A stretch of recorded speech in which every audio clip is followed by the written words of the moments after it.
လုံးမဲမင်္ဂလာပါ Brain Training Channel ကကြိုဆိုပါရစေ။ဒီနေ့ပြောပြမယ့်အကြောင်းအရာကတော့ influencer လို့ခေါ်တဲ့တုပ်ကွေးရောဂါအကြောင်းနဲ့တုပ်ကွေးကာကွယ်ဆေးကဘာကြောင့်နှစ်တိုင်းထိုးရလဲဆိုတာပဲဖြစ်ပါတယ်။ influencer တုပ်ကွေးမိခြင်းဆိုတာ influencer virus ပိုးကြောင့်ဖြစ်တဲ့အသက်ရှူလမ်းကြောင်းဆိုင်ရာကူးစက်ရောဂါတစ်ခုဖြစ်ပါတယ်။လူများစုဟာရိုးအေးမိနာစေခြင်းကွန်မန်းကုန်းနဲ့မှားထက်ကြပြီးမြဲ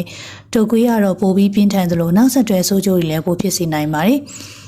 influenza virus ကိုအဓိကအဖြစ်၄မျိုးခွဲခြားထားပါတယ်။ပထမတစ်ခုကတော့ influenza A ပါ။အဖြစ်များဆုံးနဲ့ပြင်းထန်ဆုံးမျိုးစားဖြစ်ပြီးလူကနေလူတိရစ္ဆာန်ကနေလူကိုကူးစက်စေနိုင်ပါတယ်။ကပ်ရောဂါအတွင်းလည်းဖြစ်ပွားလိရှိနိုင်ပါတယ်။ဒုတိယတစ်ခုကတော့ influenza B ပါ။လူချင်းချင်းသာကူးစက်နိုင်ပြီးရာသီတုပ်ကွေးဖြစ်ပွားမှုဖြစ်ပွားစေပါတယ်။တတိယတစ်ခုကတော့ influenza C ပါ။ကူးစက်မှုဖြစ်ခဲ့ပြီးဖြစ်ရင်လည်းနာမည်နာစီးချောင်းစွန်းလောက်ပဲဖြစ်တတ်ပါတယ်။နောက်ဆုံးတစ်ခုကတော့ influenza D ပါ။နွားနဲ့တိရစ္ဆာန်တွေသာအဓိကကူးစက်ပြီးလူတွေကိုကူးစက်ခြင်းမရှိပါဘူး။ influenza virus ရဲ့ရောဂါလက္ခဏာများကတော့တစ်ရက်ကနေ၄ရက်အတွင်းရုတ်တရက်ပြတတ်ပါတယ်။ဖျားတာ၊ချောင်းဆိုးတာ၊လဲချောင်းနာတာ၊နှာစေးနှာပိတ်တာနဲ့တစ်ကိုယ်လုံးကိုက်ခဲနာခြင်းတွေဖြစ်တတ်ပါတယ်။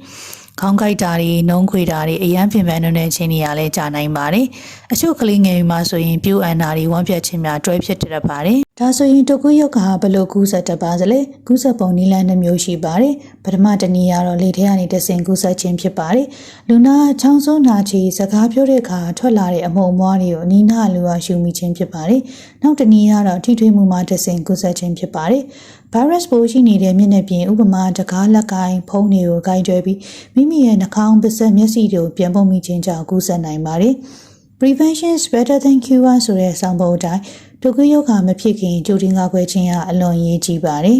။ကာကွယ်ခြင်းနည်းလမ်း၄မျိုးရှိပါတယ်။ပထမတစ်နည်းကတော့နှာခေါင်းပါးစပ်ကိုစနစ်တကျကာကွယ်ခြင်းဖြစ်ပါတယ်။ချောင်းဆိုးနာချီရင်တီရှူးသို့မဟုတ်တထောင်စစ်ကွေးနဲ့ကာပါလူထူထပ်တဲ့နေရာသွားမယ်ဆိုရင် mask ကိုစနစ်တကျတပ်ဆင်ပါဒုတိယတစ်ချက်ကတော့လက်ဆေးခြင်းဖြစ်ပါတယ်။လက်ကိုစပ်ပြားနဲ့ရေသို့မဟုတ်အယ်ကိုဟောပါဝင်တဲ့ဟန်ဂျယ်နဲ့စနစ်တကျမကြာခဏဆေးကြောပါ။တတိယတစ်ချက်ကတော့ခက်ခေါခွာနေခြင်းဖြစ်ပါတယ်။ဖျားနာနေသူများနဲ့နိကက်စွာထိတွေ့ခြင်းမှာရှောင်ကြဉ်ပါ။မိမိကိုယ်တိုင်ဖျားနာနေပါကလည်းအိမ်မှာပဲနားယူပြီးသူတစ်ပါးကိုမကူးစက်အောင်နေပါ။နောက်ဆုံးတစ်ချက်ကတော့တုပ်ကွေးကာကွယ်ဆေးထိုးခြင်းပဲဖြစ်ပါတယ်။ဒုတိယတစ်ပိုင်းအနေနဲ့ influenza vaccine တုပ်ကွေးကာကွယ်ဆေးကိုဘာကြောင့်နှစ်တိုင်းထိုးရလဲဆိုတာဆက်လက်ရှင်းပြပေးသွားပါမယ်။ influenza vaccine ကိုနှစ်တိုင်းထိုးရတဲ့အဓိကအကြောင်းကတော့ flu virus ရဲ့အမြဲ mutation ဖြစ်ပြီးပြောင်းလဲနေလို့ပါ။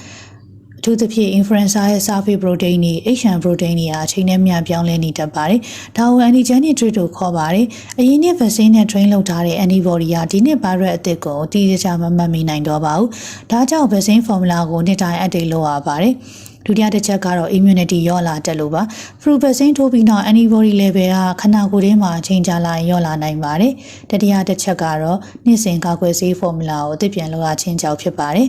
တုပ်ကွေး virus ကကမ္ဘာမြောက်ချမ်းနဲ့တောင်ချမ်းရာသီဥတုတိုင်းလက်ပတ်ကူးစက်နေတာဖြစ်ပါတယ်ကမ္ဘာ့ကျန်းမာရေးအဖွဲ့ WHO မှာတုပ်ကွေးစောင့်ကြည့်ရေးစင်တာပေါင်း100ကျော်ရှိပြီးကမ္ဘာတဝန်းမှာဘယ်တုပ်ကွေး virus မျိုးစိတ်တွေဖြစ်များနေလဲဆိုတာကို24နာရီပတ်လုံးစောင့်ကြည့်နေပါတယ်ဒီနှစ်ပတ်လုံးကောက်ရရှိတဲ့ချက်လက်တွေပေါ်မှာမူတည်ပြီးလာမယ့်တုပ်ကွေးရာသီ flu season မှာဘယ် virus မျိုးစိတ်3မျိုးဒါမှမဟုတ်4မျိုးဟာအဆိုးဆုံးဒုက္ခပေးနိုင်လဲဆိုတာကိုသိပ္ပံပညာရှင်တွေကခန့်မှန်းတွက်ချက်ပါတယ်။အဲ့ဒီခန့်မှန်းချက်အရနှစ်စဉ်နှစ်တိုင်းကာကွယ်ဆေးတွေမှာပါဝင်မဲ့ virus ပိုးအသစ် strain တွေကိုလဲလှယ်ပြီးကာကွယ်ဆေး formula အသစ် active vaccine ကိုပြန်လည်ထုတ်လုပ်ရပါတယ်။ဒါကြောင့်မလို့ flu vaccine ကိုနှစ်တိုင်းထိုးရခြင်းဖြစ်ပါတယ်။အခုပြောပြသွားတဲ့အကြောင်းအရာတွေကတော့တုပ်ကွေးရောဂါလက္ခဏာများကူးစက်တတ်ပုံနည်းလမ်းများနဲ့ဘယ်လိုကာကွယ်ရမလဲဆိုတဲ့နည်းလမ်းတွေနဲ့တုပ်ကွေးကာကွယ်ဆေးကိုနှစ်တိုင်းထိုးသင့်ကြောင်းရှင်းပြထားတာပဲဖြစ်ပါတယ်။ဗီဒီယိုလေးကိုဆုံးဖြတ်ကြည့်ပေးတဲ့အတွက်အားလုံးကိုကျေးဇူးတင်ပါတယ်။